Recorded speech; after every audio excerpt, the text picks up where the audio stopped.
We're here on day 13 with our Kombucha brew. I supposedly have another SCOBY, and I've got another couple gallons of glass. Now, before going forward, I'm preparing for a double up on my brews. So I will have 2 SCOBYs after this, and I will use both these containers, utilizing maybe 16 ounces of the Kombucha to be split into 8-ounce each jar, and then from there I will rebrew my kombuchas with the tea, and we'll move forward from there with another. I know there are a couple people waiting for the infusion. We'll be doing that once I have some materials that I can use, because I need to have some materials to use unless I want to use something else. So this 2-pack jar comes with 2 lids, 2 labels, 2 packs of top filters with 2 rubber bands. So with that, you'll be able to take your stuff, and from there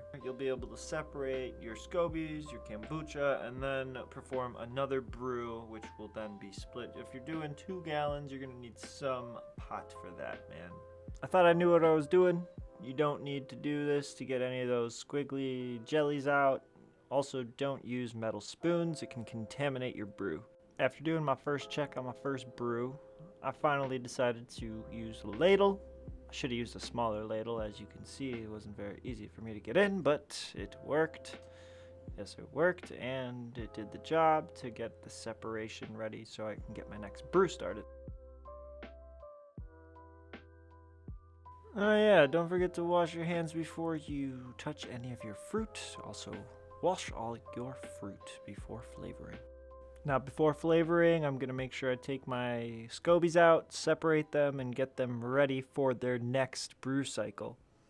This is to just make sure that I don't accidentally flavor anything. You don't want to have your original black tea brew with any types of fruits, sugars, any of that crap, because you want it to just have it do its natural process of fermenting.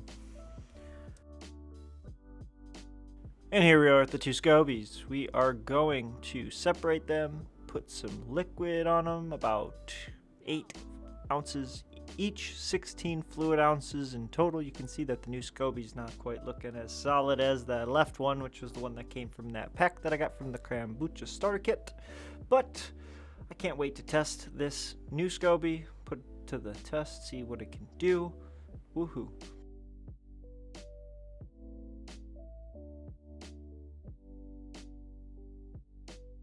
And from there, I'm going to save these babies for the next brew and the next video.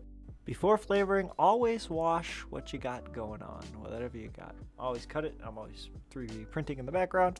But here we are with our kombucha and our flavors. We're going to go with a ginger black raspberry as well as a mango pineapple. So I'm just basically splitting it up in between the 2, going for the mango pineapple, which seems to carbonate much faster, as there's just way more sugar in pineapple and mango than there is in ginger and blackberry, raspberry. But nonetheless, still filled them up, made them to the top, then went in for the pour, went for an even pour. Each one of these containers is a 1.25 liter bottle, so it's just enough for me to save some of my brew for the next 2, as well as fill up these 2 for the holidays, which I'm giving away. So I am super stoked. And as you can see, we got the 2 different flavors. We're gonna let them brew for about 2 to 3 more days. We're gonna burp them twice a day, just because we're gonna let some of that carbonation out, because it's gonna build too much and we don't want it to overspill. Don't want to have to clean up anything. So thanks for checking out this video, guys. I'll be back with more constructive content once I work on my video editing skills, which I'm going to be doing some classes on my own fruition. So I'll see you guys in the next one. Peace out.